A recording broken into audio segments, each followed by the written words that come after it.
John Henry Pop Lloyd, who hailed from Palatka, Florida. Pop Lloyd was a five-tool superstar, without question one of the greatest Negro League players, and I think you can make a case of one of the greatest players in baseball history. A shortstop that hit cleanup, and he played for some great teams. Big man with great range, soft hands.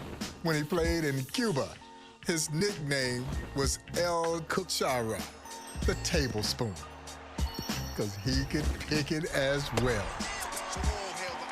On our Field of Legends at the Negro Leagues Baseball Museum, we actually have him at second base, even though his position was shortstop. But of course, if you played in the Negro Leagues, you were going to play multiple positions. Pop Lloyd earned his nickname just in time because he would always get that runner at first, seemingly just in time. And he wanted to showcase that great arm. So he let you get almost beyond halfway down the line, you digging it, you think you got it, and pow! No, you don't. And then he'd stand over there and he'd be grinning and laughing. And I'm sure it irritated the guys, but there's nothing you can do about it. They mad cause I managed to reign so long, like they chance to get money done came and gone.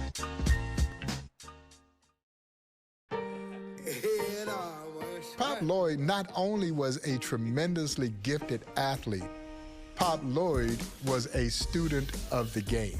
In 1910, John Henry Pop Lloyd matches up in an epic showdown series against Ty Cobb's Detroit Tigers. He hit .500 to lead all hitters. But what is also forgotten is that in that series, Pop Lloyd became one of the early pioneers of the shin guards. He had heard about the tenacious way in which Ty Cobb oftentimes would slide into second base. And so to protect himself, he had these steel inserts added to his socks. Legend has it that Ty slid in spikes high, and he connects with that steel shin guard, and man, he went flying across the infield.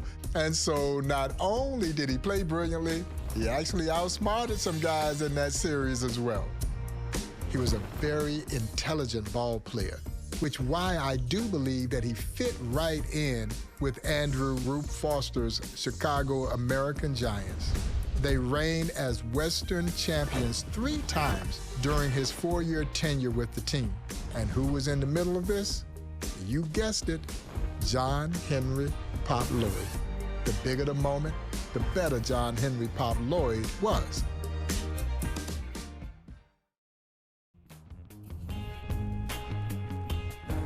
Fellow Negro Leaguer and future Hall of Famer William Judy Johnson recalls a story that he heard recounted from the great Major League manager Connie Mack. Mack talked about Lloyd in comparison to Honus Wagner.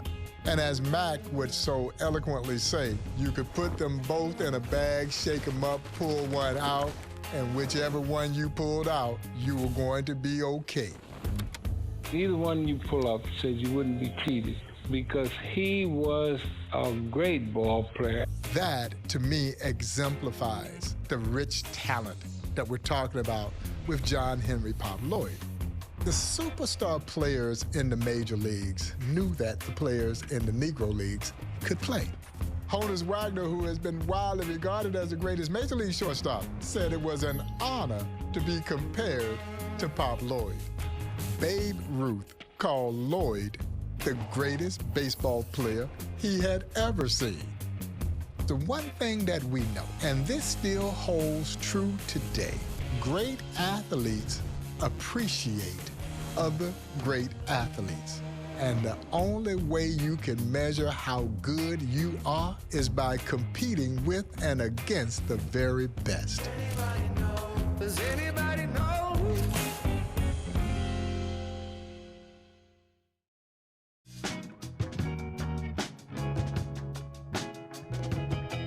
Summertime, and the lights go out.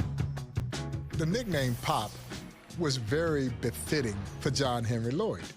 Maybe early on, it was Pop that came off of his bat. But in his later years, it was the wisdom that he brought to the table. He was a baseball lifer.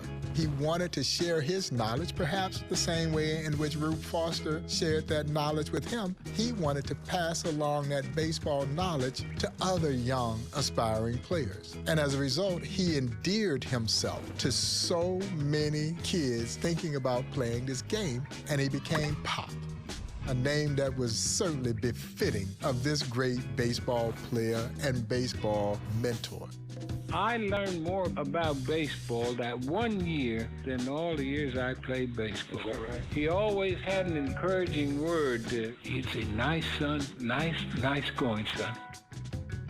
John Henry Pop Lloyd passed away on March 19th, 1964.